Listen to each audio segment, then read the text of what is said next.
Inspector साहब, खून के निशान।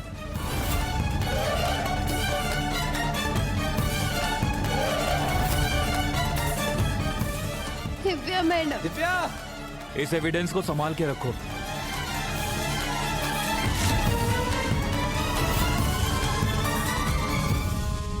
दिव्या जी की तस्वीर लेके सभी अस्पताल और मुर्दाघर में जाके पता करो।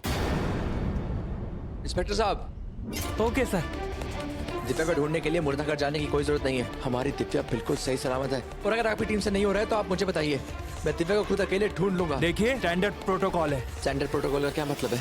आप जिंदा इंसान को मरा हुआ साबित कर देंगे? देव सर, अब आप शांत हो जाइए और इनका काम करने दीजिए। माता माई दिव्या मैडम के साथ है, उन्हें कुछ ना होगा। हार मत मानिए, घबराइए मत। अरे मासा का फोन। जी मासा, बोलिए।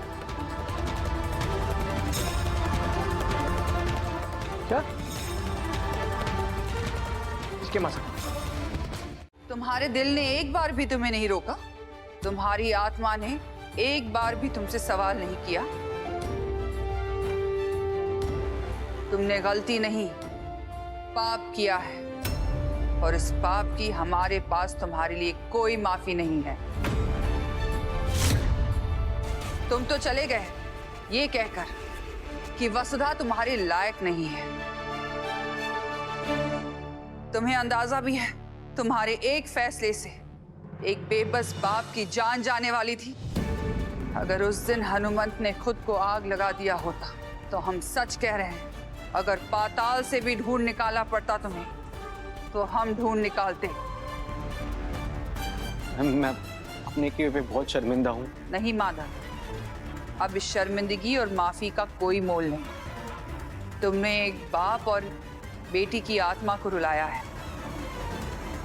हमें लगता था कि तुम समझदार हो, इसलिए तुम्हारे और वसुधा के रिश्ते के लिए हाँ कहा था, लेकिन तुम ना समझ से ज्यादा डरपोक निकले, सीधे भाग गए। एक बार भी हिम्मत नहीं की कि हमसे नजरें मिलाकर हमें सच्चाई बता दे। हम सब ने तुम्हें कितना ढूंढा, तुम्हें पता है देव तुम्हारे पीछे पीछे भाग रहा था और इस चक्कर में उसका एक्सीडेंट हो गया, और ये जिंदगी और मौत के बीच झूल रहा था, और वसुधा खुद को इसके लिए जिम्मेदार ठहरा रही थी। मैम, मेरे पास माफी मांगने के लिए शब्द भी नहीं है। मुझे नहीं पता था कि मेरी एक नासमझी की वजह से इतना सब कुछ हो जाएगा। उस दिन भी लोगों ने आपको ही कसूरवार ठहराया, और आज भी सब आपको ही भला बुरा कह रहे हैं, पर उन्हें क्या पता, गुनहगार आप नहीं, मैं हूँ। आप तुम्हारे जीवन में फरिश्ता बनकर आए थे। आप ना होते तो तुम्हारे को शायद कभी पता ही ना चलता कि मैं देव सर से कितना प्रेम करूं।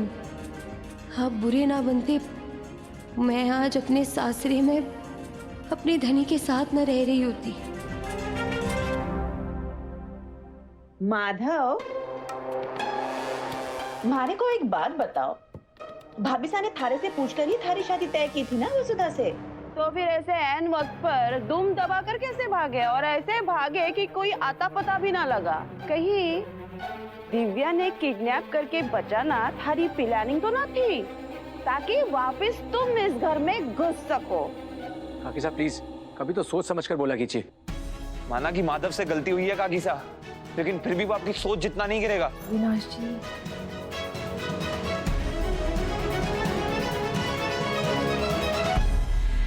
वसु,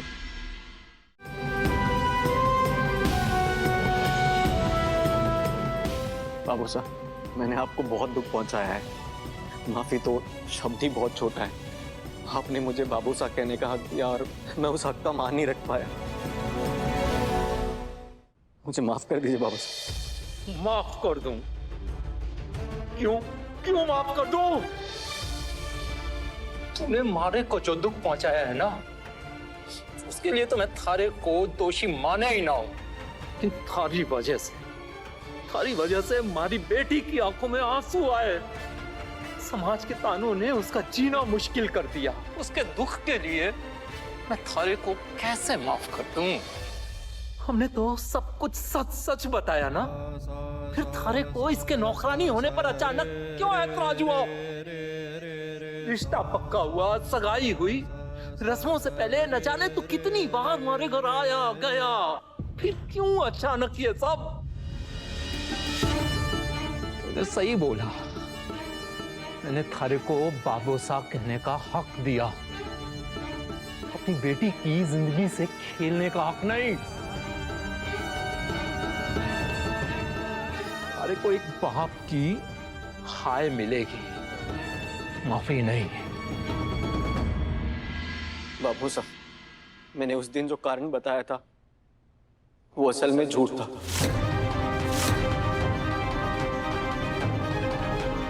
सच कुछ और है। सच क्या है माधव?